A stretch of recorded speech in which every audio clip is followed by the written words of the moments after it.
my husband has been drinking for so many years now. We've spoken to him, he has been counseled, he has been prayed for, deliverance has been done, but the man continues to drink. I am hard enough, I can't take it anymore, I am leaving this marriage. Then the man of God asked the woman a question.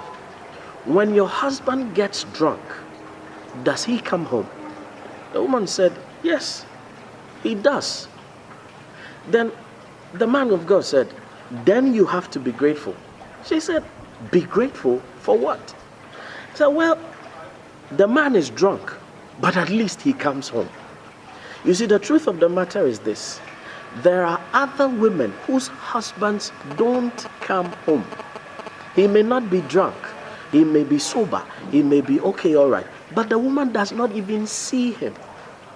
So you ought to show gratitude for the little part that he does. Because the truth of the matter is that when you show gratitude for little, then it can increase, it can be multiplied. The woman said, well, so what do I do? The man of God said this is what I want you to do. For the next 2 weeks, anytime your husband comes home, meet him at the gate and hug him. She said, what? Hug him? Say, yeah. You married him, didn't you? Hug him. And whilst hugging him, kiss him. She said, kiss him? Say, yeah. Kiss him. While saying into his ears, thank you for coming home. The woman was amazed. Thank you for coming home. She said, yeah. And the man of God said, listen, if you do this for the next 2 weeks and nothing changes, come see me, I'll go talk to your husband. The woman went away. And for a period, for a couple of months, the man of God did not hear from her. After a while, one day, the woman came to the man of God and said, it's amazing. It's amazing. It is so amazing.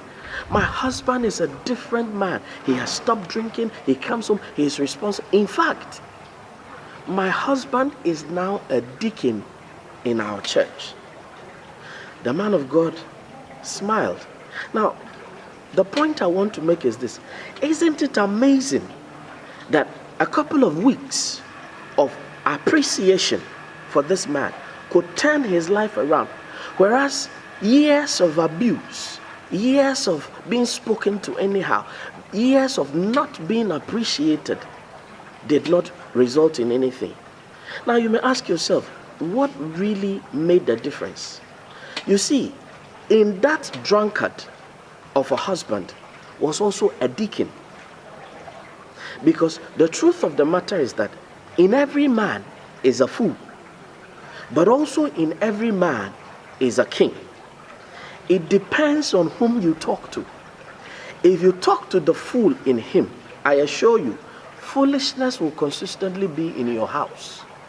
But if you talk to the king in him, if you address the king in him or her, the queen in her, it may take a while, but the queen in her will one day stand up. Everybody likes to be appreciated.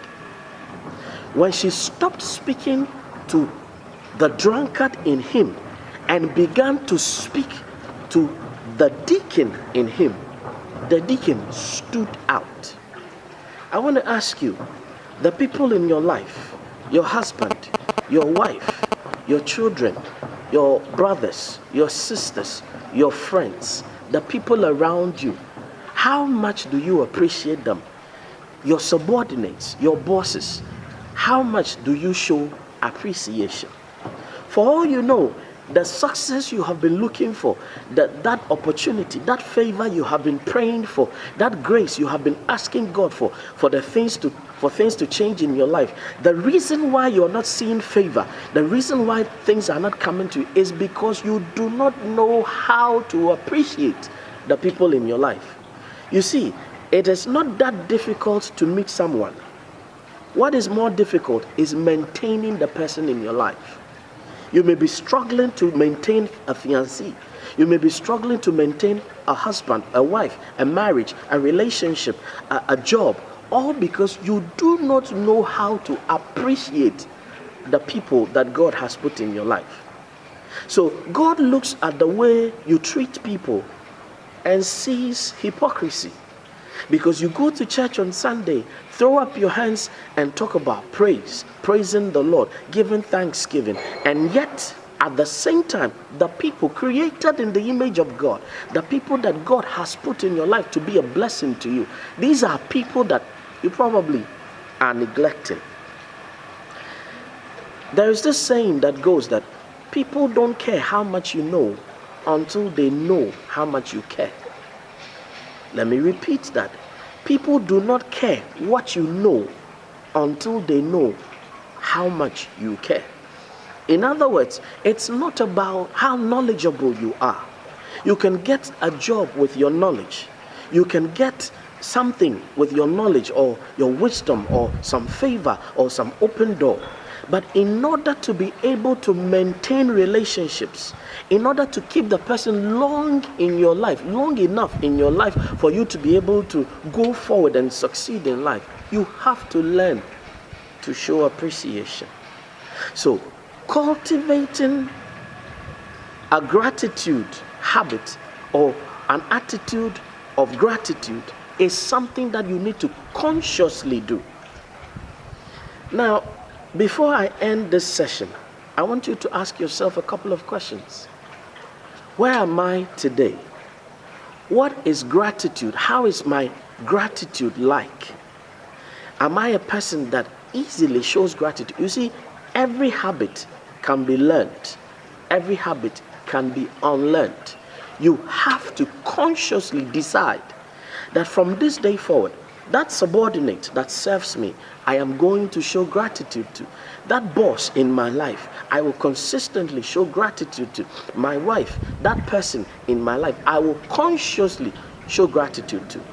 Because when you appreciate someone, when you consistently learn to appreciate people, the little they do, they improve on it. If they are good, they become better. After better, they will become much more better than you have ever thought of. For all you know, you don't need prayer. What you need is cultivating an attitude of gratitude. Thank you for watching. I hope this was a great blessing to you.